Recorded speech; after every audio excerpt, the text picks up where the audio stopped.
നമസ്കാരം. എല്ലാ പ്രിയർക്കും ഇത്തിരി നേരം ഒത്തിരി കാര്യത്തിലേക്ക് ഒരുപാട് സ്നേഹത്തോടെ സ്വാഗതം. ഈ ആക്ടർ എപ്പോഴും ഒരു മൂഡിനാശ്രയം വന്നു പോകുന്ന ഒരു മനുഷ്യരാവുമല്ലോ. കാരണം നമ്മളിപ്പോൾ ഒരു സീനോ രണ്ട് സീനോ എന്നല്ല, നമ്മൾ ചെയ്യുമ്പോൾ നമുക്ക് ആ എക്സൈറ്റ്മെൻറ്റ് കിട്ടുകയാണെങ്കിൽ അത് വർക്കാവും. ഇപ്പം ഞാനിപ്പോൾ ചെയ്തിരിക്കുന്ന എല്ലാം തന്നെ എനിക്ക് 6 സീന് 2 സീന് മുതൽ 60 സീന് വരെയുള്ള സിനിമകൾ ഒരുമിച്ച് അഭിനയിച്ചുകൊണ്ടിരിക്കുന്ന സിനിമകളിൽ ഞാൻ ചെയ്തുകൊണ്ടിരിക്കുന്നുണ്ട്. പക്ഷെ നമ്മൾ ആ ചെയ്യുമ്പോൾ കിട്ടുന്ന എക്സൈറ്റ്മെൻറ്റ് നമുക്ക് എപ്പോഴും ഞാൻ ആസ്വദിക്കാൻ ട്രൈ ചെയ്യും. ഇപ്പൊ ഈ പറയുന്ന പോലീസ് ക്യാരക്ടേഴ്സ് ആണെങ്കിലും എല്ലാം വ്യത്യസ്തമായിട്ട് ചെയ്യാൻ പറ്റുന്നുണ്ടായിരുന്നു. അല്ല, ഞാനത് പരമാവധി ഇപ്പം നമ്മൾ എന്ത് ചെയ്യുന്ന അറിയാം, പോലീസ് എന്ന് പറഞ്ഞാൽ നമ്മളെല്ലാവരും കാക്കിയിടും. അപ്പോൾ കാക്കി ഇടുന്നത് കൊണ്ട് പലതിലും പല പേരിലും പല സാഹചര്യങ്ങളെയാണ് കൈകാര്യം ചെയ്യുന്നത്. പരമാവധി ആ കഥാപാത്രത്തിൻ്റെ പോലീസ് ആകാനാണ് ട്രൈ ചെയ്യുന്നത്. നമ്മുടെ മലയാളത്തിലെ റെഫറൻസുകളാണ് ഗോപിചേട്ടൻ്റെ റെഫറൻസ് മലയാള സിനിമയിൽ നമ്മൾ ഇമിറ്റേറ്റ് ചെയ്താൽ പോലും പിടിക്കില്ല. അല്ല, ശരിയാണ്. അതായത് നമുക്കൊരു ക്യാരക്ടർ കിട്ടി, അതേ ക്യാരക്ടർ ഗോപിചേട്ടൻ ചെയ്തിട്ടുണ്ട്, അത് നമ്മൾ ഇമിറ്റേറ്റ് ചെയ്തെന്ന് വെച്ചാൽ പിടിക്കില്ല. കാരണം പുള്ളി അടുത്ത സിനിമയിൽ അതല്ലല്ലോ ചെയ്തിരിക്കുന്നത്. കൂടുതലും ആളുകൾക്ക് ഇടയിലായിരുന്നിട്ടുള്ള ഒരാളാണ്. ഇപ്പോഴും അങ്ങനെ തന്നെയാണ്. അത് കൂടാതെ അല്ല, നമ്മൾ ലെസൺസ് എടുക്കുമ്പോഴാണ് ഞാൻ പറയണത്. അപ്പൊ അത് തീർച്ചയായിട്ടും ഹെൽപ്പ് ചെയ്യുന്നുണ്ടാവും. പക്ഷെ അതിനെപ്പോഴും ഇപ്പൊ ഈ ഒരു പോയിന്റിൽ ഞാൻ ചോദിക്കുകയാണ്, ഇപ്പം കാവാലൻ സാറിന്റെ കൂടെ അദ്ദേഹത്തിന്റെ ഏറ്റവും പ്രിയപ്പെട്ട ഏറ്റവും അടുത്ത് നിന്നിട്ടുള്ള ഒരാളാണ് കൃഷ്ണേട്ടൻ. അതെ, തീർച്ചയായിട്ടും.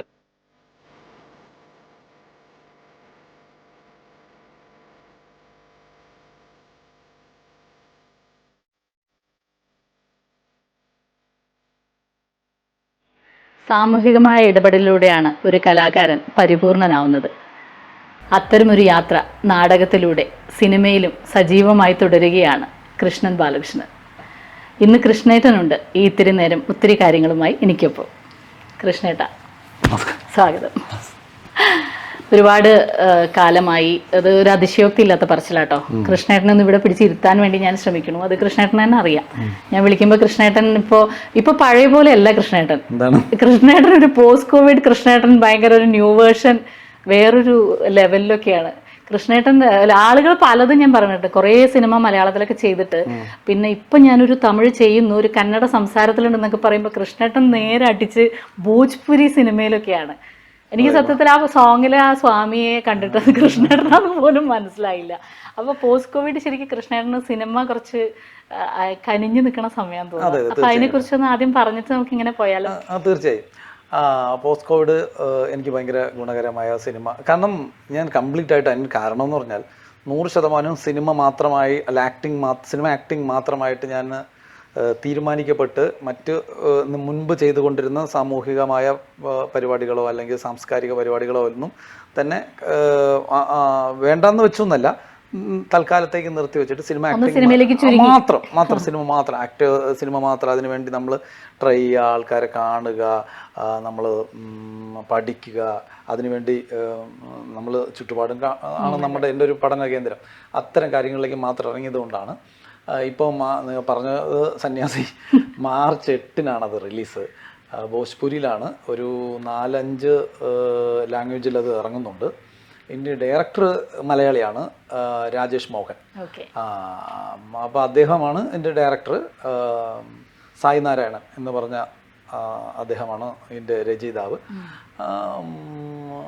ഭോജ്പുരിയിലും ഹിന്ദിയിലും മലയാളത്തിലുമുള്ള ഒരുപാട് ആക്ടേഴ്സ് അതിനകത്ത് അഭിനയിക്കുന്നുണ്ട്. പ്രത്യേകിച്ച് നമ്മളിവിടെ മലയാളത്തിൽ ഏറ്റവും പോപ്പുലറായ ലാലേട്ടൻ. അതെ, ലാലേട്ടൻ ഒരു വലിയ ക്യാരക്ടർ ആ സിനിമയിൽ ചെയ്യുന്നുണ്ട്. അദ്ദേഹത്തോടൊപ്പമുള്ള ക്യാരക്ടറാണ് എൻ്റെ ക്യാരക്ടർ. ഭയങ്കര രസമായിട്ടുണ്ട്. അതിനകത്ത് സോങ്സോ സ്പിരിച്വൽ മാത്രമല്ല, അത് സ്പിരിച്വൽ മാത്രമുള്ളൊരു സിനിമയല്ല.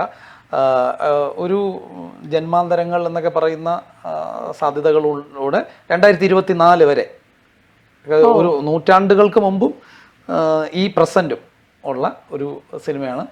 എൻ്റെ ഒരു അനുഭവത്തിലൊരു നല്ല, കാരണം വേറൊരു ഭാഷയിൽ അത്യാവശ്യം കുഴപ്പമില്ലാതെ ഓടിക്കൊണ്ടിരിക്കുന്ന പാട്ടാണ് റാണിവ പറഞ്ഞത്. ആ പാട്ട് ഇപ്പം ഭോജ്പുരിയിലൊക്കെ വളരെ ഹിറ്റായിട്ട് എൻ്റെ സന്യാസിയും നടക്കുന്നുണ്ട്. അതാണ് എൻ്റെ ഒരു പുതിയതായിട്ടുള്ളൊരു കാര്യം. അല്ല, നമ്മൾ ആ വിഷ്വൽ കൃഷ്ണേട്ടൻ ഷെയർ ചെയ്ത് കാണുമ്പോഴേ കൃഷ്ണേട്ടൻ ഇതിനെ പറ്റി ഷെയർ ചെയ്ത് നമ്മൾ 2 പ്രാവശ്യം ഇട്ട് നോക്കേണ്ട അവസ്ഥയായിരുന്നു. അത് കൃഷ്ണേട്ടൻ എന്തിനാണ് അതെ, കൃഷ്ണേട്ടൻ റൂട്ട് മാറ്റി പിടിച്ചു. അല്ല, റൂട്ട് മാറ്റിയല്ല, എന്റെ റൂട്ട് അത്. ഞാനൊരു സന്യാസി, ഞാൻ തന്നെയാണ് സന്യാസി. അതുകൊണ്ട് തന്നെയാണ് ഞാൻ സന്യാസിയുടെ പടമൊക്കെ. അതെ. ഇപ്പൊ ബാക്കി വേറെയും കുറെ സിനിമ, ഇപ്പൊ സാധാരണ കുറെ പേർക്ക് പിന്നെ എന്താ പറയാ, കോവിഡ് വന്നപ്പോ എന്ത് ചെയ്യണം എന്ന് അറിഞ്ഞില്ല, വന്നതിന് ശേഷമെന്ന് പറയുന്ന സ്ഥാനത്ത് ഇതിനു മുമ്പും നമ്മള് അയ്യോ ഇവരൊക്കെ കുറച്ചുകൂടി സ്പേസ്ഡ് ആയി കണ്ടെങ്കിൽ നന്നായിരുന്നു എന്ന് തോന്നുന്ന ഇപ്പൊ കൃഷ്ണേട്ടൻ അടക്കമുള്ള കുറച്ച് പേരുണ്ട്. ആ ആളുകളൊക്കെ ഒന്ന് നിറഞ്ഞു നിൽക്കാൻ തുടങ്ങി. അത് അതിന് OTT സിനിമകളിലൊക്കെ കുറച്ച് സജീവമായിട്ട് ആ സമയത്ത് കണ്ടിരുന്നു. അതെ അതെ അതെ. ഇപ്പം നമ്മൾ എൻ്റെ ഇത് ഈ പറഞ്ഞ എൻ്റെ കൂട്ടുകാരനായ സംവിധായകൻ, അദ്ദേഹം ഈ കോവിഡിനെ ഞാനും അദ്ദേഹം ആ സമയത്ത് തൊട്ട് മുമ്പാണ് ഞങ്ങൾ കൂടുതലായിട്ട് അടുക്കുന്നത്. രാജേഷ് നായർ, ഇദ്ദേഹവുമായിട്ട് ഞങ്ങൾ അടുക്കുന്നത്. അദ്ദേഹം ഒത്തിരി സിനിമകൾ ചെയ്തിട്ടുണ്ട് മലയാളത്തിൽ. Thrissur Pooram, salt mango tree, അതൊക്കെ സിനിമ ചെയ്തിട്ടുള്ള ആളാണ്. അപ്പം ഞങ്ങൾ അടുക്കുകയും കോവിഡ് കാലത്ത് ഞങ്ങൾ വീടിനടുത്തടുത്താണ് നമ്മൾ താമസം. അപ്പം അദ്ദേഹം എൻ്റെ അടുത്ത് ഇതിനെ ഇവിടെ വെറുതെ ഇരുന്നിട്ട് കാര്യമില്ല, നമ്മളിതിനെ കവർ ചെയ്യണം. ഇത് അവസാനിക്കാൻ പോകുന്നില്ലല്ലോ, അതിജീവനം. അത് നമ്മൾ കവർ ചെയ്യണം. അപ്പോൾ നമ്മളിൽ അത്യാവശ്യം പ്രൊഡക്ഷൻ ഹൗസ് ഉണ്ട്, എല്ലാ കാര്യങ്ങളുണ്ട്. അപ്പോൾ നമ്മളിത് എന്തെങ്കിലും ചെയ്യണം. അങ്ങനെ ആ ഇത്തരത്തിലുള്ളൊരു ചർച്ചയിൽ നിന്നാണ് നമ്മൾ 18 hours എന്ന് പറഞ്ഞാൽ മനോരമ മാക്സിൽ വളരെ സൂപ്പർ ഹിറ്റായിട്ട് അന്നത്തെ ആ സമയത്ത് ഓടിയ 2020-21 കാലങ്ങളിൽ ഓടിയ 18 hours എന്ന് പറഞ്ഞ ഒരു ചലച്ചിത്രം നമ്മൾ ഉണ്ടാക്കുന്നത്. അത് OTTക്ക് വേണ്ടി തന്നെ ഉണ്ടാക്കിയതാണ്. കാരണം കോവിഡിനെ അതിജീവിക്കാൻ വേണ്ടി ഉണ്ടാക്കിയതാണ്. അതിനകത്ത് ശ്യാം പ്രസാദ് സാറുണ്ട്, ഞാൻ ഉണ്ട്, പിന്നെ 7 കുട്ടികൾ, വിജയ് ബാബു അദ്ദേഹമുണ്ട്, പിന്നെ 7 കുട്ടികളാണ് അതിനകത്തുള്ള. ഇന്ദു തമ്പി ലീഡ് ക്യാരക്ടർ ചെയ്ത്. ഞങ്ങൾ വളരെ ഈ പറഞ്ഞ മാസ്കും മറ്റു കാര്യങ്ങളൊക്കെ വെച്ചിട്ടാണെങ്കിൽ ഞങ്ങളുടെ ഒരു സൗകര്യം കൊണ്ട് ഉണ്ടാക്കിയെടുത്തൊരു സിനിമയാണ്. എന്നിട്ട് നമ്മൾ നിർത്തിയില്ല. ഇത് കഴിഞ്ഞിട്ട് ഒരാഴ്ച കഴിഞ്ഞ് ഈ സിനിമ പ്രവർത്തിച്ച് ഒരാഴ്ച കഴിഞ്ഞാൽ പിന്നെ വീണ്ടും വെച്ചോ ഒന്നുമില്ലല്ലോ എന്ന് പറഞ്ഞാൽ ടെൻഷൻ ആവുമല്ലോ, അസ്വസ്ഥത വരും. അപ്പോൾ വീണ്ടും രാജേഷ് രംഗത്തിറങ്ങി. നമുക്ക് വേറെ ഒന്നുണ്ട്, അങ്ങനെയാണ് ഉണ്ടായതാണ്. അതും മനോരമ മാക്സിന് വേണ്ടി തന്നെ ചെയ്തു. അതും അത്യാവശ്യം നന്നായിട്ട് പോയി. അങ്ങനെയാണ് ഞാൻ പോലീസ് ക്യാരക്ടറിലേക്ക് എന്നെ ഇങ്ങനെ പതുക്കെ ആൾ കാണുന്നു, എൻ്റെ ഫോട്ടോസ് കാണുന്നു. അപ്പോൾ വാശി എന്ന് പറഞ്ഞ സിനിമ തുടങ്ങുന്നു, ടൊവിനോ പടം. എന്നെ വിളിക്കുന്നു, പോലീസുകാരനാക്കുന്നു. അല്ല, കുറുക്കൻ പോലീസ് അല്ല, രഞ്ജിത്ത് സിനിമ അപ്പം തുടങ്ങുന്നു. അപ്പോൾ രഞ്ജിത്ത് സിനിമയിൽ നിഷാന്ത് സാറ്റുവിൻ്റെ പഴയ സുഹൃത്താണ്. ഞങ്ങൾ ഒരുമിച്ച് അസിസ്റ്റന്റ് ഡയറക്ടറായിട്ട് വർക്ക് ചെയ്തിട്ടുണ്ട്. ഒരുമിച്ച് ഒരു സിനിമയിൽ ഞാൻ 1-2 സിനിമ വർക്ക് ചെയ്തിട്ടുണ്ട്. അതിൽ നിഷാന്ത് ഞാൻ ഒരുമിച്ച് ഊർമി എന്ന് പറഞ്ഞ പടത്തിൽ. അപ്പോൾ നിഷാന്ത് എന്നെ വിളിക്കുന്നു, അളിയാ നമ്മുടെ പടത്തിലൊരു പോലീസ് ക്യാരക്ടർ ചെയ്യണം. ഓക്കെ, അങ്ങനെ നിരന്തരം പോലീസ് ക്യാരക്ടറിലേക്ക് വന്നു. അങ്ങനെ പോലീസ് കുഴപ്പമില്ലാതെ സാധനങ്ങൾ. പിന്നെ ഇനി 2-3 പോലീസ് ക്യാരക്ടറോട് വരാനൊക്കെ. പോലീസ് വേഷത്തിൽ കാണാൻ നല്ല രസമാണ് കൃഷ്ണേട്ടനെ. അവരുടെ അങ്ങനെ എല്ലാവരും അങ്ങനെ വിചാരിക്കട്ടെ, അങ്ങനെ വിചാരിച്ചോട്ടെ. വേറെയും നല്ല കഥാപാത്രങ്ങൾ ചെയ്യാൻ കിട്ടും പ്രാപ്തിയുള്ള മനുഷ്യനായതുകൊണ്ട് അതിലും കൂടി കാണാൻ. ഇത് പറഞ്ഞിട്ട് വേണം, പുള്ളി പറഞ്ഞിട്ടുണ്ട് എനിക്ക് നിറയെ പോലീസ് കഥാപാത്രം. അതൊന്നുമല്ല, പോലീസ് വന്നാലും പോകും, നമ്മളെ കള്ളം വന്നാലും എന്ത് വന്നാലും പോകും, നമ്മൾ പോകും. അപ്പൊ അങ്ങനെ ആ സമയത്താണ് നമ്മൾക്ക് കുറുക്കൻ വരുന്നു. അപ്പോൾ കുറുക്കനിൽ വന്നിട്ട് സത്യം പറഞ്ഞാൽ എൻ്റെ ഒരു ക്യാരക്ടർ ആദ്യത്തെ 20 മിനിറ്റേ ഉള്ളൂ. പക്ഷെ ആ ആദ്യത്തെ 20 മിനിറ്റിലെ ഒരു ക്ലൈമാക്സ് പൊളിക്കുന്ന ഒരു അബദ്ധം പറയുന്ന ഒരു മനുഷ്യൻ. അല്ല, അബദ്ധമല്ല, അയാളുടെ ഒരു ഇവർ ഈ നിരന്തരം കള്ളത്തനം പറയുന്നവരല്ല. ഒരു കള്ളം പറയേണ്ടി വന്ന സാഹചര്യത്തിൽ ഏതോ ഒരു സമയത്ത് സത്യം പൊട്ടിപ്പോയി. ആ സിനിമ അത് ചെയ്തു. പിന്നെ വലിയൊരു പോലീസ് ക്യാരക്ടർ ചെയ്തത് സുഹൃത്താണ്, സംവിധായകനാണ്, രചയിതാവാണ്, ശങ്കർ രാമകൃഷ്ണൻ്റെ റാണി എന്ന് പറഞ്ഞ സിനിമയിലാണ്. ആ സിനിമയിലാണ് ഒരു വലിയ police character, through out police character പിന്നെ വന്ന് ഞാൻ ചെയ്യുന്നത്. പിന്നെ ഇപ്പോൾ കിഷ്കിന്ദ കണ്ടോന്ന് പറഞ്ഞ സിനിമയിൽ ഒരു കോൺസ്റ്റബിളായിട്ട് അഭിനയിച്ചിട്ടുണ്ട്. ഇത്തിരി നേരം എന്ന് പറഞ്ഞൊരു സിനിമയിൽ ഒരു പോലീസ് അളിയൻ, ഡ്രസ്സില്ലെന്നേ ഉള്ളൂ, കാക്കി പാൻറ്റൊക്കെ ഉണ്ട്, പക്ഷെ മൊത്തത്തിൽ പോലീസ് അളിയൻ വീട്ടിലേക്ക് മറ്റേ ഇതിന് വരുന്നത്, നമ്മുടെ മാമോദിസയ്ക്ക്, അളിയൻ്റെ കൊച്ചിൻ്റെ മാമോദിസയ്ക്ക് വരുന്ന മറ്റൊരു അളിയൻ. അപ്പം അങ്ങനെ പോലീസ് ക്യാരക്ടേഴ്സ് ചെയ്തു. അല്ല, അത് മാത്രമല്ല കേട്ടോ, ഞാൻ ഇപ്പോൾ നമ്മുടെ ബിജുമേനും ബിജുചേട്ടൻ നായകനായി വിഷ്ണു മോഹൻ സംവിധാനം ചെയ്യുന്ന സിനിമയിൽ ബിജുചേട്ടൻ്റെ കൂട്ടുകാരൻ. പിന്നെ ആ പടത്തിൽ വേറെന്തോ ഒന്നും കൂടി ചെയ്തിട്ടുണ്ടല്ലോ. അതൊന്നും അതിരുന്നോട്ടെ, അതവിടെ ഇരുന്നോട്ടെ. അറിയില്ല, ഇല്ല, അതവിടെ ഇരുന്നോട്ടെ. പിന്നെ മലയാളത്തിൽ ഉണ്ടാവുന്ന ഒരു 3D സിനിമ ഉണ്ടല്ലോ, നമ്മുടെ ARM, അജയന്റെ 2ാം മോഷണം. അതിനകത്ത് ഞാനൊരു ടോവിക്ക് 3 കഥാപാത്രങ്ങളാണ്. കുഞ്ഞിക്കേളുവിന്റെ ഏറ്റവും പ്രിയപ്പെട്ട കുഞ്ഞിക്കേളു എന്ന് പറഞ്ഞൊരു ക്യാരക്ടറുണ്ട്. കുഞ്ഞിക്കേളുവിൻ്റെ പ്രിയപ്പെട്ട മുതിർന്ന ഒരു കൂട്ടുകാരൻ എന്നുവെച്ചാൽ പ്രായം കൊണ്ട് സമപ്രായം കൊണ്ടുള്ള ഒരു കൂട്ടുകാരനെ പോലത്തെ ഒരാളല്ല, ഇച്ചിരി മുതിർന്ന നരയൊക്കെ ഉണ്ടല്ലേ, നരയൊക്കെ ഇട്ടിട്ടുള്ള ഒരു മുതിർന്ന ഒരു കൂട്ടുകാരൻ ഒരു ക്യാരക്ടർ. ഇപ്പൊ ഈ പറയുന്ന പോലീസ് ക്യാരക്ടേഴ്സ് ആണെങ്കിലും എല്ലാം വ്യത്യസ്തമായിട്ട് ചെയ്യാൻ പറ്റുന്നുണ്ടായിരുന്നു. അല്ല, ഞാനത് പരമാവധി ഇപ്പം നമ്മൾ എന്ത് ചെയ്യുന്ന അറിയാം, ഇപ്പോൾ കോൺസ്റ്റബിൾ ആണെങ്കിൽ ഇപ്പം നമ്മളൊരു കോൺസ്റ്റബിളിന് എത്ര പൊസിഷൻ ഞാൻ ട്രൈ ചെയ്യുന്നതാണ്, കാണുന്നവർക്ക് അതെങ്ങനെ, ഒരു കോൺസ്റ്റബിളിന് ഒരു പൊസിഷനുണ്ട്, ആ പൊസിഷന് അപ്പുറത്തേക്ക് കോൺസ്റ്റബിളിന് പോകാൻ കഴിയില്ല. ഒരു SIക്ക് ഒരു പൊസിഷനുണ്ട്, CIക്ക് ഒരു പൊസിഷനുണ്ട് അല്ലേ. അപ്പം അതിനകത്ത് ആ കഥാപാത്രം എന്തിനെയാണോ, പോലീസ് എന്ന് പറഞ്ഞാൽ നമ്മളെല്ലാവരും കാക്കിയിടും. അപ്പോൾ കാക്കി ഇടുന്നത് കൊണ്ട് പലതിലും പല പേരിലും പല സാഹചര്യങ്ങളെയാണ് കൈകാര്യം ചെയ്യുന്നത്. അപ്പം അത്തരത്തിൽ ഞാൻ പരമാവധി ആ കഥാപാത്രത്തിൻ്റെ പോലീസ് ആവാനാണ് ട്രൈ ചെയ്യുന്നത്. പോലീസ് കൃഷ്ണൻ എന്നൊരു പോലീസുകാരനാവാനല്ല, കൃഷ്ണൻ എന്ന ആള് ആ കഥാപാത്രത്തിൻ്റെ പോലീസ് ആവാനാണ് ട്രൈ ചെയ്യുന്നത്. അത് പലർക്കും കിട്ടുന്നുണ്ട്. ഇപ്പം നമ്മൾ രഞ്ജിത്ത് സിനിമയിൽ ഒരു സീന് ഭയങ്കരമായിട്ട് നന്നായിട്ട്, 2 സീനുകൾ, എൻ്റെ 2 പോലീസ് സീനുകൾ ഇങ്ങനെ ഇൻ്റർനെറ്റിൽ നന്നായിട്ട് കറങ്ങുന്നുണ്ട്. എന്നെ ഒരു CI തെറി പറയുന്നതും ഞാൻ ചമ്മുന്നതും, പിന്നെ ഞാൻ സബിത ചേച്ചിയില്ലേ നമ്മുടെ ചെന്നൈയിൽ, സബിത ചേച്ചിയായിട്ടുള്ളൊരു ഡയലോഗ് സീക്വൻസും ഒക്കെ നന്നായിട്ട് ഇൻ്റർനെറ്റിൽ പോകുന്നുണ്ട്. അപ്പോൾ അത് ആൾക്ക് ഇൻട്രസ്റ്റ് ഉള്ളത് കൊണ്ടായിരിക്കും. അതെ അതെ, അതിൽ ആൾ കാണുന്നു, പറയുന്നു. അതുപോലെ ഇപ്പം വെബ് സീരീസിന്റെ ഭാഗമാവാനും പറ്റിയില്ലേ ഈ ഒരു? അതെ അതെ അതെ, ഞാൻ സോണിക്ക് വേണ്ടിയിട്ടും ഹോട്ട്സ്റ്റാറിൻ്റെയും 2ലും അഭിനയിച്ചിരുന്നു. സോണിയുടെ ശ്രീകാന്ത് മോഹൻ ഡയറക്റ്റ് ചെയ്തിട്ട് ഉള്ള ജയ് മഹീന്ദ്രൻ, അതിൽ ഹീറോ എന്ന് പറയുന്നത് സൈജു കുറുപ്പും ഹീറോയിൻ എന്ന് പറയുന്നത് സുഹാസിനി മാമാണ്. അവർ രണ്ടും ഹീറോയിൻ എന്ന് പറയുന്ന അല്ല, രണ്ടും 2 തരത്തിലുള്ള 2 ക്യാരക്ടേഴ്സാണ്. എൻ്റെ ക്യാരക്ടർ എന്ന് പറഞ്ഞാൽ ഒരു സെക്രട്ടേറിയറ്റിൽ, അതായത് തഹസിൽദാർ ഓഫീസും സെക്രട്ടേറിയറ്റുമാണ് ഇതിൻ്റെ പ്രധാന ലൊക്കേഷൻ. അപ്പം സെക്രട്ടേറിയറ്റിൽ റവന്യൂ മിനിസ്റ്ററിൻ്റെ PS-ഉം ഒരു റവന്യൂ സെക്രട്ടറിയും ചേർന്നിട്ടുള്ളൊരു കഥാപാത്രമാണ്. ഇവരുടെയൊക്കെ ഇവരെ കിട്ടുന്ന സമയത്തൊക്കെ അധികാരം ഉപയോഗിക്കുക,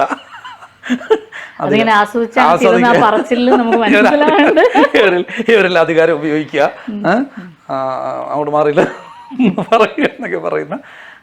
അതേപോലെ വിഷ്ണു രാഘവ് വാശിയുടെ സംവിധാനൻ്റെതാണ് ലവ് അണ്ടർ കൺസ്ട്രക്ഷൻ എന്ന് പറഞ്ഞ വെബ് സീരീസ്. അതിൽ നേരെ ഉൾട്ടയാണ്. ഇതിൽ ഉദ്യോഗസ്ഥനാണ്, സബ് രജിസ്ട്രാർ ഓഫീസിൽ ക്ലർക്കാണ്. ഇയാൾ സീറ്റിലിരിക്കൂല, ഇയാളെ സീറ്റിരുന്ന് ജോലി എടുക്കുന്ന ഇയാൾക്ക് ഇഷ്ടമല്ല. കാരണം ഇയാൾ വരുന്ന ആൾക്കാരെ റാഞ്ചാൻ നിൽക്കുന്ന ഒരാളാണ്, മനസ്സിലായോ? ഈ റാഞ്ചാൻ നിൽക്കുന്ന ആൾ ഒരിക്കലും അയാളെ സീറ്റിരിക്കൂല. അതായത് റാഞ്ചുന്ന സൗകര്യത്തിനെ അയാൾ നിൽക്കൂ. ഇയാൾ ഹെൽപ്പ് ചെയ്യും വേണ്ടി വന്ന തുടക്കത്തിൽ നമ്മൾ ടോക്കൺ ഒരു ഹെൽപ്പ് കൊടുക്കും, അയാൾ അങ്ങനെയുള്ള ഒരു. അപ്പൊ ഇങ്ങനെ അർമാദിച്ച് ചെയ്യാൻ പറ്റിയ 2 ക്യാരക്ടേഴ്സ് ആയിരുന്നു തോന്നുന്നു. ഭയങ്കര എക്സൈറ്റ്മെന്റ് മുഖത്ത് എനിക്ക് കാണാറുണ്ട്. അല്ല ഉണ്ടാകും, കാരണം നമ്മളിപ്പോൾ ഒരു സീനോ 2 സീനോ എന്നല്ല, നമ്മൾ ചെയ്യുമ്പോൾ നമുക്ക് ആ എക്സൈറ്റ്മെന്റ് കിട്ടുകയാണെങ്കിൽ അത് വർക്കാവും. ഇപ്പം ഞാനിപ്പോൾ ചെയ്തിരിക്കുന്ന എല്ലാം തന്നെ എനിക്ക് 6 സീന് 2 സീന് മുതൽ 70-60 സീന് വരെയുള്ള സിനിമകളിൽ ഒരുമിച്ച് അഭിനയിച്ചുകൊണ്ടിരിക്കുന്ന സിനിമകളിൽ ഞാൻ ചെയ്തുകൊണ്ടിരിക്കുന്നുണ്ട്. പക്ഷെ നമ്മൾ ആ ചെയ്യുമ്പോൾ കിട്ടുന്ന എക്സൈറ്റ്മെൻറ്റ് നമുക്ക് എപ്പോഴും ഞാൻ ആസ്വദിക്കാൻ ട്രൈ ചെയ്യും. ചില സമയങ്ങളിൽ നമുക്ക് ഈ ആക്ടർ എപ്പോഴും ഒരു മൂഡിനാശ്രയം വന്നു പോകുന്നൊരു മനുഷ്യരാകുമല്ലോ. ചില സമയം നമ്മളെ അങ്ങ് സ്കിപ്പായി പോകും, എന്നാൽ നമ്മൾ തിരിച്ചു പിടിക്കും. പക്ഷേ ഇത് നമ്മൾ ആസ്വദിക്കും. ഈ എക്സൈറ്റ്മെൻറ്റ് നമ്മളൊരു സീനിലാണെങ്കിൽ ആ സീൻ കൊണ്ട് നമ്മൾ പരമാവധി അതിനകത്ത് എന്തൊക്കെ ആഡ് ചെയ്യാൻ പറ്റുമെന്നുള്ള കാര്യങ്ങൾ നമുക്ക് കുറച്ചൊരു സ്വാതന്ത്ര്യം തന്നാൽ ഞാൻ ഒരു തരത്തിലും ഓവറാക്കാൻ ചെയ്യാതെ അവരോട് ചോദിക്കും, നമ്മൾ ഇതിങ്ങനെ ഇട്ടാൽ നന്നാവില്ല, ഇതിങ്ങനെ ചെയ്തു നോക്കട്ടെ എന്നൊക്കെ ചോദിക്കാം. അപ്പോൾ ചിലർ പറയും അത് വേണ്ട, നമ്മൾ അങ്ങനെ ഉദ്ദേശിച്ചില്ല. ചിലർ പറയും ഒന്ന് ട്രൈ നോക്ക്, നമുക്കത് പറ്റുകയാണെങ്കിൽ നമുക്ക് അങ്ങനെ അങ്ങ് പിടിക്കാം. ഇപ്പം ഞാൻ ഇതുപോലെ വിഷ്ണുവിനോട് ചോദിച്ചു, വിഷ്ണുരാഘവനോട് ഈ ക്യാരക്ടർ പറഞ്ഞപ്പോഴത്തേക്ക് അപ്പോൾ ഞാൻ ചോദിച്ചു, വിഷ്ണു ഞാൻ ഇതിനകത്ത് ഒരു സമ്പൂർണ്ണ കൈക്കൂലിക്കാരനാവട്ടെ, സമ്പൂർണ്ണമായി ഒന്ന് ചെയ്തു നോക്കട്ടെ, നമുക്കത് കിട്ടണമെങ്കിൽ നമുക്ക് എടുക്കാമെന്ന് പറഞ്ഞു. അപ്പം ചെയ്തപ്പം ചേട്ടാ ഇത് പിടിച്ചോ, അത് ഇയാളുടെ മൊത്തത്തിൽ ആറ്റിറ്റ്യൂഡിൽ ഇയാൾ സമ്പൂർണ്ണ പൈസ എടുക്കാരൻ. ഇപ്പൊ ഈ പറഞ്ഞില്ലേ ഇങ്ങനെ സമ്പൂർണ്ണ കൈക്കൂലിക്കാരനാവട്ടെ എന്ന് ചോദിച്ചു എന്ന് പറഞ്ഞു. ഇപ്പൊ നമ്മള് സാധാരണ ആളുകളോട് ചോദിക്കും എങ്ങനെയാണ് ആളുകളെ ഒബ്സർവ് ചെയ്യുക. ഇപ്പോൾ കൃഷ്ണനെ പോലെ ഒരാളോടൊക്കെ അത്തരം ചോദ്യം ചോദിച്ചത് ഭയങ്കര ബാലിശമാണ്. കാരണം കൃഷ്ണേട്ടൻ കൂടുതലും ആളുകൾക്ക് ഇടയിലായിരുന്നിട്ടുള്ള ഒരാളാണ്. ഇപ്പോഴും അങ്ങനെ തന്നെയാണ്. അത് കൂടാതെ അല്ല, നമ്മൾ ലെസൺസ് എടുക്കുമ്പോഴാണ് ഞാൻ പറയണത്. അപ്പൊ അത് തീർച്ചയായിട്ടും ഹെൽപ്പ് ചെയ്യുന്നുണ്ടാവും. പക്ഷെ അതിനപ്പുറം ഇപ്പൊ ഈ ഒരു പോയിന്റിൽ ഞാൻ ചോദിക്കുകയാണ്, ഇപ്പം കാവാലൻ സാറിന്റെ കൂടെ അദ്ദേഹത്തിന്റെ ഏറ്റവും പ്രിയപ്പെട്ട, ഏറ്റവും അടുത്ത് നിന്നിട്ടുള്ള ഒരാളാണ് കൃഷ്ണേട്ടൻ. അതെ, തീർച്ചയായിട്ടും. അല്ല, ഇതൊക്കെ ചിലപ്പോൾ ഒരു പക്ഷെ എല്ലാവർക്കും അറിയണം എന്നില്ല. ആളുകൾ സിനിമ കാണുമ്പോൾ സിനിമയിൽ കാണുന്ന അത്രയും മാത്രമാണ് ഒരു നടൻ. ഇയാൾ നമ്മൾ ഇന്ന സിനിമയിൽ കാണുന്നു, ഇന്ന OTT കാണുന്നു, അല്ലെങ്കിൽ ഇന്ന വെബ് സീരീസിൽ ഇയാളെ കണ്ടു, അവിടെ തീർന്നു ഇയാൾ. അതെ. അപ്പൊ പക്ഷെ അല്ല, അതിൽ കൂടുതൽ ഇങ്ങനത്തെ കാര്യങ്ങളുണ്ട്. അപ്പൊ അവിടുത്തെ ആ ഒരു അവിടെയുള്ള എന്താ പറയാ വർക്ക് അറ്റ്മോസ്ഫിയർ, അല്ലെങ്കിൽ അവിടുന്ന് കിട്ടുന്ന ആ കളരിയിൽ നിന്ന് കിട്ടുന്ന പാഠങ്ങൾ ഒരുപക്ഷെ നമ്മളെ ഹെൽപ്പ് ചെയ്യുന്നുണ്ടോ? ഞാൻ അങ്ങനെ ചോദിക്കുന്ന വേറെ ഒന്നുണ്ടല്ല. ഈ നാടകത്തിൽ നിന്ന് തന്നെ വരുന്ന ആളുകൾക്ക് അവിടെ നിന്നൊക്കെ വരുന്ന, അല്ലെങ്കിൽ ഇങ്ങനെ ചില സ്ഥലത്ത് നിന്ന് വരുന്നവർ ഭയങ്കര സ്വാഭാവികമായിട്ടുള്ള അഭിനയം സിനിമയിൽ, നമുക്ക് ഇവർ നാടകത്തിന്റെ ബാക്ക്ഗ്രൗണ്ട് ഉണ്ടെന്ന് പറഞ്ഞാൽ പോലും നമുക്ക് വിശ്വസിക്കാൻ ഇത് തോന്നും. കാരണം അതിഭാവുകത്വം എന്ന് പറയുന്ന ഒരു സാധനവും നാടകത്തോടെ എപ്പോഴും നമ്മൾ ചേർത്ത് വെക്കുന്നത്, ആ ഒരു കാര്യം ഒരിക്കലും നമുക്ക് കാണാൻ കിട്ടുന്നില്ല.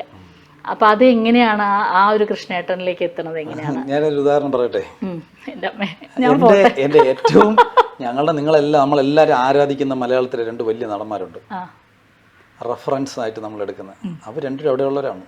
ഒന്ന് ഭരത് ഗോപി, നെടുമുടി. മനസ്സിലായില്ല. അപ്പൊ പിന്നെ അവിടെ നിന്ന് ഇടുന്ന ട്രെയിനിങ്ങിനെ കുറിച്ചിട്ടും നമ്മൾ ട്രെയിനിങ്ങും നമ്മളും ചേർന്നിട്ടുള്ള ഒരു അനുഭവത്തെ കുറിച്ച് ഞാൻ കൂടുതലൊന്നും പറയണ്ടല്ലോ. കാരണം നമ്മുടെ മലയാളത്തിലെ റെഫറൻസുകളാണ്.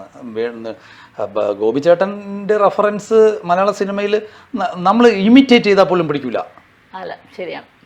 അതായത് നമുക്കൊരു ക്യാരക്ടർ കിട്ടി, അതേ ക്യാരക്ടർ ഗോപിച്ചേട്ടൻ ചെയ്തിട്ടുണ്ട്, അത് നമ്മൾ ഇമിറ്റേറ്റ് ചെയ്തെന്ന് വെച്ചാൽ പിടിക്കൂല. കാരണം പുള്ളി അടുത്ത സിനിമയിൽ അതല്ലല്ലോ ചെയ്തിരിക്കുന്നത്.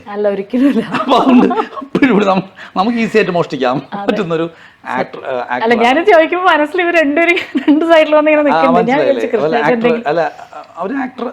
അല്ല, ഞാൻ ചോദിക്കുന്നത് കാവാലൻ സാറിന്റെ ഒരു അവിടുത്തെ മാത്രം ഒരു പ്രത്യേകതയാണ്. അല്ല, അങ്ങനെ അല്ല. അത് നമ്മളുണ്ടല്ലോ, നമ്മളതൊരു അവിടുത്തെ ഒരു നിലയിൽ നമ്മൾ സത്യം പറഞ്ഞാൽ ഈ ഗുരുകുല സമ്പ്രദായം എന്നൊക്കെ പണ്ട് പറയുന്ന തരത്തിലുള്ള ഇതാണ്. നമുക്ക് ഇന്ന് രാവിലെ നിങ്ങൾക്ക് ഞാൻ കുറച്ച് ക്ലാസ് എടുത്തു തരാം, നാളെ രാവിലെ വരൂ, നിങ്ങൾക്ക് കുറച്ച് തിയറി എടുത്തു തരാം, മറ്റന്നാൾ വരൂ, പ്രാക്ടിക്കൽ എടുത്തു തരാം എന്നുള്ളൊരു നാടക സംഘം അല്ല അത്. ഞങ്ങളൊരു നാടകം എടുത്തുകൊണ്ടാണ് അവിടെ ഈ ക്ലാസ് ആരംഭിക്കുന്നത് തന്നെ. നാടകം പഠിക്കുകയാണ്. അപ്പം അതിനകത്തൊരു വിഷയം അങ്ങോട്ട് കടക്കുമ്പോൾ സാറ് സംസാരിക്കും. സാറും അധ്യാപകനായിട്ടല്ല, സാറിൻ്റെ അറിവ് നമ്മളോട് ഇത് കണക്ട് ചെയ്യുന്നതാണ്. അവിടെ അധ്യാപകനൊന്നുമില്ല. അവിടെ എല്ലാവർക്കും സ്വാതന്ത്ര്യമുള്ള ഒരു കാര്യം മുറുക്കാനില്ലേ, അതെല്ലാവർക്കും അവിടെ ചെയ്യാം. സാറും എടുക്കും, നമ്മളെടുക്കും, വേണുചേട്ടനെടുക്കും, ഗോപിച്ചേട്ടനെടുക്കും, കലാധർ ചേട്ടനുണ്ട്, നമ്മളെ സീനിയർമാരുണ്ട്, എല്ലാവർക്കും ഒരു തട്ടിൽ നിന്ന് എടുക്കാൻ പറ്റുന്ന ആവട്ടെ. അപ്പം ആ ഒരു കാര്യത്തെ അതാണ് നമ്മളുടെ ഒരു തട്ടിൽ നിന്ന് മുറുക്കാൻ. വെറ്റിലയും പാക്കും ചുണ്ണാമ്പും നമുക്ക് എല്ലാവർക്കും അതിൽ നിന്ന് എടുത്തിട്ട് കൂടുതലുള്ള ആളുടെ നമുക്ക് ഇങ്ങനെ എടുക്കാൻ പറ്റുന്ന ഇതൊക്കെ പറയുന്നതെന്ന് പറഞ്ഞാലേ നമ്മൾ വളരെ വലിച്ചു നീട്ടാതെ നമുക്ക് എങ്ങനെയാണ് അവിടുന്ന് ഓരോ കാര്യങ്ങൾ കിട്ടുന്നതെന്ന് ഞാൻ പറഞ്ഞതാണ്. മനസ്സിലായി. ഒരു ഗിവ് ആൻഡ് ടേക്ക് ആണ്. നമ്മൾ പഠിക്കുന്നത് ഭയങ്കര സ്റ്റൈലൈസ്ഡ് നാടകത്തിന്റെ വെർഷനാണ് നമ്മൾ പഠിക്കുന്നതെങ്കിൽ നമ്മളെപ്പോഴും ഈ കഥാപാത്രങ്ങളുടെ മാനസിക സംഘർഷങ്ങളില്ലാതെ നമുക്ക് പോകാൻ പറ്റില്ലല്ലോ.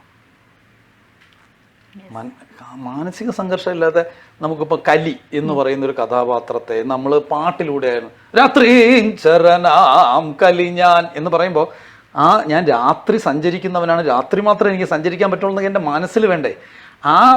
ഞാനൊരു കള്ളൻ്റെ കഥാപാത്രത്തിലേക്ക് കടക്കുമ്പോൾ ഞാൻ രാത്രി സഞ്ചരിക്കുന്ന ഇല്ലേ. അപ്പം ഇത്തരത്തിലുള്ള ഒരുപാട് കാര്യങ്ങളെ നമ്മൾ ആ ഒരു കഥാപാത്രത്തിലൂടെ നമ്മൾ പഠിപ്പിച്ചുകൊണ്ടേയിരിക്കും. അപ്പം നമ്മൾ എന്ത് ചെയ്യും, ഇത് പഠിക്കും. ഈ പഠനത്തിൻ്റെ ഭാഗമാണ് നമ്മൾ എന്ത് ചെയ്യും, റോഡിലിറങ്ങുമ്പോൾ നമ്മൾ കാണുന്ന കാഴ്ചകളെയും കണക്ട് ചെയ്യും. അറിഞ്ഞുകൊണ്ട് കണക്ട് ചെയ്യുന്നല്ല, ഇന്ന് ഒരു കാര്യം ചെയ്യാം, റാണിയെ കണ്ടു പഠിച്ചേക്കാം എന്നല്ല. മനസ്സിലായി? റാണി ഇന്റർവ്യൂ എങ്ങനെയാണെന്ന് ഞാൻ കണ്ടുപഠിച്ച അങ്ങനെയല്ല, അതല്ല ഞാൻ പറഞ്ഞത്. ഞാൻ അങ്ങനെയല്ല. അപ്പോൾ അങ്ങനെയൊന്നും നമുക്ക് അതൊക്കെ എനിക്ക് തോന്നുന്നത് അങ്ങനെ ചെയ്യുന്ന ആൾക്കാരൊക്കെ പറഞ്ഞു കേട്ടിട്ടുണ്ട്. എനിക്ക് അതങ്ങനെയൊക്കെ ചെയ്യാൻ പറ്റുമെന്ന് എനിക്ക് തോന്നുന്നില്ല. കാരണം നമ്മൾക്ക് നേരത്തെ കിട്ടുന്ന ചില അറിവുകൾ മറ്റേതായിട്ട് അറിയാതെ കണക്റ്റഡ് ആയി പോകുന്നതാണ്. മനസ്സിലായി. ഒക്കെ നമ്മൾ കാണുമല്ലോ. നമ്മൾ മനുഷ്യന്മാരെപ്പോഴും കണ്ടുകൊണ്ടിരിക്കുകയല്ലേ. നമ്മളുണ്ടല്ലോ ഇപ്പോൾ ഒരു സിനിമ നാടകം ഉണ്ടാക്കാന്ന് പറഞ്ഞാലേ നാടകം നമുക്ക് അപ്ഡേറ്റ് ചെയ്യാൻ പറ്റും, സ്റ്റേജിലായതുകൊണ്ട് നമ്മൾ എന്നൊന്നും മാറിയല്ലേ. ഒരു സിനിമ ഉണ്ടാക്കാമെന്ന് പറഞ്ഞാൽ ഞാൻ ഇന്ന് ഫെബ്രുവരി 15 സ്റ്റാർട്ട് ചെയ്താൽ നമ്മൾ 2025 ജനുവരിക്ക് വേണ്ടിയാണ് സിനിമ ചെയ്യാൻ. ഫെബ്രുവരി 15 സിനിമ എടുത്താൽ ജനുവരി 1 വരുമ്പോഴത്തേക്ക് പഴയ സിനിമയെല്ലാം ചോദിക്കും. ചില സിനിമകളെ നമ്മളിപ്പോൾ 2021 സ്റ്റാർട്ട് ചെയ്യും. അന്നത്തെ ഏറ്റവും ഫ്രഷ് കഥയായിരിക്കും, ഏറ്റവും മേക്കിംഗ് അന്നത്തെ മനുഷ്യന്മാരുടെ എല്ലാം അന്നത്തെ ഏറ്റവും ഫ്രഷ് ആയിരിക്കും. ചില സാഹചര്യം കൊണ്ട് ഈ സിനിമ ഇറങ്ങാൻ 2 കൊല്ലം 3 കൊല്ലം ലേറ്റായി പോകും. അപ്പം അത് പഴകിപ്പോവും. അപ്പം നമ്മൾ എന്തിനും പഴകി, ഈ സംഭവമൊക്കെ ഇന്നും ഇല്ലെന്ന് ചോദിക്കും. ഇല്ല, ആളുകൾ വളർന്നിരിക്കുന്നു, ലോകം നമ്മളറിയാതെ ഇതും നമ്മൾ തന്നെ മാറിയിരിക്കുന്നു, നിരന്തരം അപ്ഡേറ്റഡ് ആവുന്നുണ്ട്. നമ്മളറിയാതെ തന്നെ നമ്മൾ മാറുന്നുണ്ട്, പക്ഷെ നമ്മളത് അറിയുന്നില്ല. അതുപോലെ തന്നെയാണ് നമ്മൾ ഈ ക്യാരക്ടേഴ്സ് നമ്മളറിയാതെയാണ്. തൊഴിലിതല്ലേ, അപ്പം നമ്മൾ ഈ തൊഴിലിന് വേണ്ടി നമ്മളിങ്ങനെ അറിയാതെ കണ്ടു പഠിച്ചു ഇത് നമ്മൾ പഠിച്ചു കളയാന്ന് പറഞ്ഞല്ലോ ബസ്സിൽ കയറുമ്പോൾ പഠിക്കും. ഇപ്പോൾ ഇത്രയും പേരുള്ള സ്പേസിൽ നിന്ന് എങ്ങനെയാണ് കാവാലൻ സാറിന് ഇത്ര പ്രിയപ്പെട്ടവനായത്? അങ്ങനെയൊന്നും നമുക്കറിയാൻ പറ്റില്ല. അതൊന്നും നമ്മൾ അറിവുള്ള കാലത്ത്, അറിവെന്ന് പറഞ്ഞാൽ നമ്മളിങ്ങനെ ചിന്തിച്ചു കളയാം. ഒരുപാട് ചെറുതല്ല. അതെ, നെടുമുടി വേണുചേട്ടൻ പറഞ്ഞതുപോലെയാണ്. അവനവൻ കടമ്പയുടെ, അതായത് കാവാലനാരായണൻ പണിക്കർ സാറിൻ്റെ 70 വയസ്സിന് അന്ന് ഞാൻ ജോയിൻ ചെയ്തിട്ടേ ഉള്ളൂ കളരിയിൽ, വളരെ ചെറുത്. അപ്പം ഞാൻ ചേട്ടനെ ചോദിക്കുന്നുണ്ട്, ഒരു ഫോട്ടോ എന്തോ വേണം തോന്നുന്നു, ഒരു പോസ്റ്റർ. അന്നത്തെ കാലത്ത് അന്ന് ഈ പറയുന്ന ഒന്നും ഇന്റർനെറ്റ് ഒന്നും ഇല്ല, സജീവമായിട്ടില്ല. എനിക്ക് എന്തോ ഇല്ല അങ്ങനെ നമ്മൾ എല്ലാ പേരും ഇന്റർനെറ്റ് ഉപയോഗിക്കുന്ന ഒരു കാലമൊന്നും അല്ല. അപ്പം 70 വയസ്സ്, സാറ് 90ാമത്തെ വയസ്സിലാണ് മരിക്കുന്നത്. അപ്പം അത്രയും ഇപ്പം 4 വർഷം ആവുകയും ചെയ്തു. അപ്പം അത്രയും വ്യത്യാസമുണ്ടേ. അപ്പം ഞാൻ ചോദിച്ചു, ചേട്ടാ ഒരു ഫോട്ടോ വേണമല്ലോ. അപ്പം ഞാൻ ഫോട്ടോ അവിടെ സുശീലയുടെ അടുത്ത് ചോദിക്കാം. ഞാൻ ചേട്ടാ ഇങ്ങനത്തെ പടം. അപ്പോൾ പുള്ളി പറഞ്ഞു, ഇങ്ങനെയൊക്കെ ആവുമെന്ന് ഞാൻ അറിഞ്ഞില്ലല്ലോ, എങ്ങനെയായിട്ട് ഫോട്ടോ എടുത്ത് വെച്ചതൊക്കെ എന്ന് പറയുന്നത് പോലത്തെ ഒരു കാര്യമാണ്. അതായത് നമ്മളിങ്ങനെയൊക്കെ ആവാൻ പോകുന്നു, അവനോ കിടമ്പോ കളിക്കാൻ നേരത്തെ ഇങ്ങനെയൊക്കെ ആവാൻ പോകുന്നു എന്ന് പറഞ്ഞിട്ട് ഫോട്ടോ ഒക്കെ എടുക്കണം.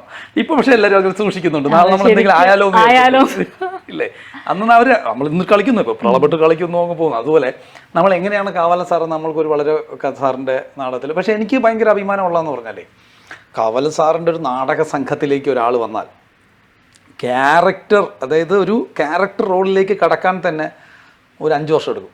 കാരണം അവിടെ നമ്മൾ ഈ കോറസ് ഉണ്ട്, ഞങ്ങളുടെ ഈ അറിയാലോ കോറിയോഗ്രാഫിയുടെ ഒരു ഏരിയ ആണല്ലോ. അപ്പോൾ അതെല്ലാം കഴിഞ്ഞ് ഇതിൽ നിന്ന് പഴക്കമൊക്കെ വന്നതിന് ശേഷമാണ് ഇവർ ഒരു ക്യാരക്ടറിലേക്ക് ഇവരെടുത്ത് വെക്കുന്നത്. അത് കഴിഞ്ഞിട്ടൊക്കെയാണ് മെയിൻ ക്യാരക്ടറിലേക്കൊക്കെ പോകുന്നത്. പക്ഷെ എനിക്ക് എന്തുകൊണ്ടോ സംഭവിച്ചതെന്ന് പറഞ്ഞാൽ, ഞാൻ 93 ലാസ്റ്റോ അങ്ങനെ എന്തോ ആണ് പോകുന്നത്. അവിടെ എൻ്റെ പഴയ ഫേസ്ബുക്കിലെ ഫോട്ടോ കണ്ട എന്നെ തന്നെ തിരിച്ചറിയാൻ പറ്റാത്ത കാലത്താണ് പോകുന്നത്. അപ്പം താടി മീശ എന്നൊക്കെ അന്ന് ഉണ്ടോന്ന്, അല്ല അങ്ങനെ എനിക്ക് വരുമെന്ന് പോലും എനിക്ക് അറിയില്ല. ഇന്ന് നല്ല താടിക്കുള്ള വരുമെന്ന് എനിക്ക് അങ്ങനെ ഒരു സങ്കല്പമൊന്നും എനിക്കില്ലായിരുന്നു. വേണമെങ്കിൽ കരട് നീ വരുന്ന അന്വേഷിച്ച് തേക്കാം. അപ്പം ആ കാലത്ത് സാറ് ഞാൻ ജോയിൻ ചെയ്ത് തൊട്ടടുത്ത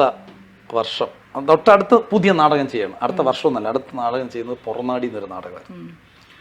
ആ നാടകത്തിൽ പുറനാടി എന്നുള്ള ആ ടൈറ്റിൽ ക്യാരക്ടർ ഞാനാണ് അഭിനയിച്ചിരുന്നത്. അന്ന് സത്യത്തിലുണ്ടല്ലോ, അന്ന് തിരുവനന്തപുരത്ത് ഒരു നാടകത്തിൻ്റെ ഒരു വലിയ ഈറ്റില്ലം തന്നെ ഉണ്ട്. അതായത് കാവാലൻ സാറിൻ്റെ നാടകത്തിൽ ഒരു പുതിയ ആൾ വന്നിട്ട്, ഒരു പയ്യൻ വന്നു കേട്ടോ. ഇന്ന് ആൾക്കറിയാം ഭയങ്കരമായിട്ടേ. നമുക്കത് ഇന്ന് എനിക്കത് നിങ്ങൾ ചോദിച്ചപ്പോഴാണ് ഞാനത് സത്യം പറഞ്ഞ ഒരു പയ്യൻ കേട്ടോ, കാലത്തിൻ്റെ നാടകത്തിൽ അഭിനയിക്കുന്ന ഒരു പയ്യനാണ്. അന്നൊക്കെ അതിന്റെ വില. അതെ, അന്ന് ഇന്ന് എന്താണ് അത് ആരാന്നാ പറയുന്നേ? പ്രസാദ് സാർ, നരേന്ദ്രപ്രസാദ്,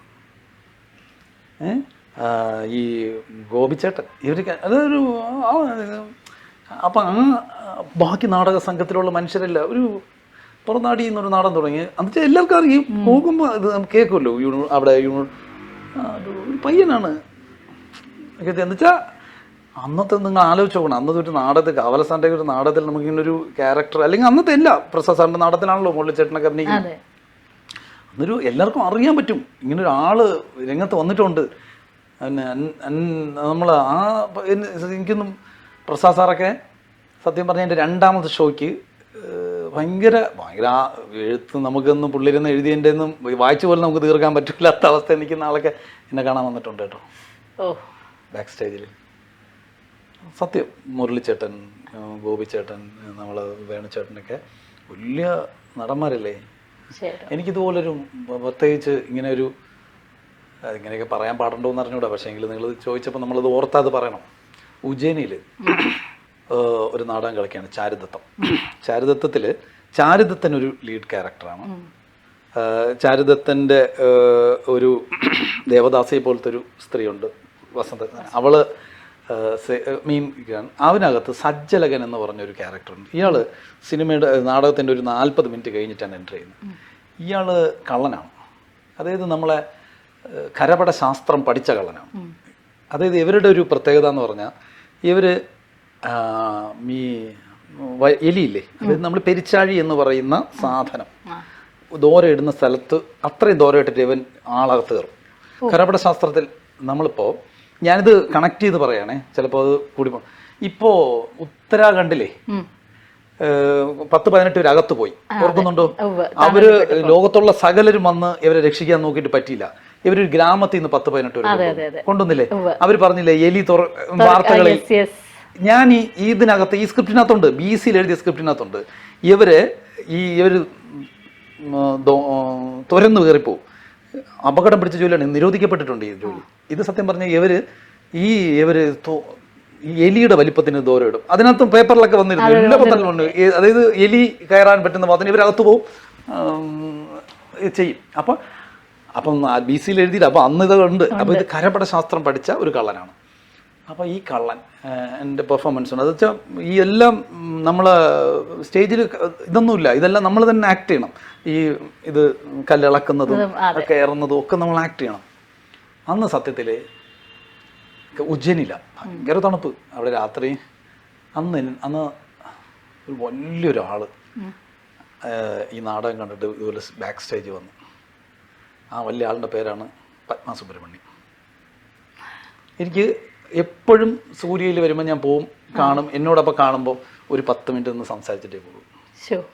ഒരു വേദി, ഒരു കഥാപാത്രം അല്ല, അത് അവരന്ന് അവിടെ പെർഫോം ചെയ്യുന്നുണ്ട്. അപ്പോൾ അവർ കണ്ടപ്പോൾ ഇതൊന്നും അല്ലല്ലോ അല്ല റാണി, ഇപ്പോഴായാലും നമ്മൾ എന്ത് ചെയ്യുന്ന ഒരു സീനിൽ നമ്മൾ അഭിനയിച്ചാൽ തെറ്റുമായിരിക്കും, അതെനിക്കറിയില്ല. തെറ്റുന്നതിന് എനിക്ക് തിരുത്താൻ ഉള്ള അപ്പം തന്നെ നമുക്ക്.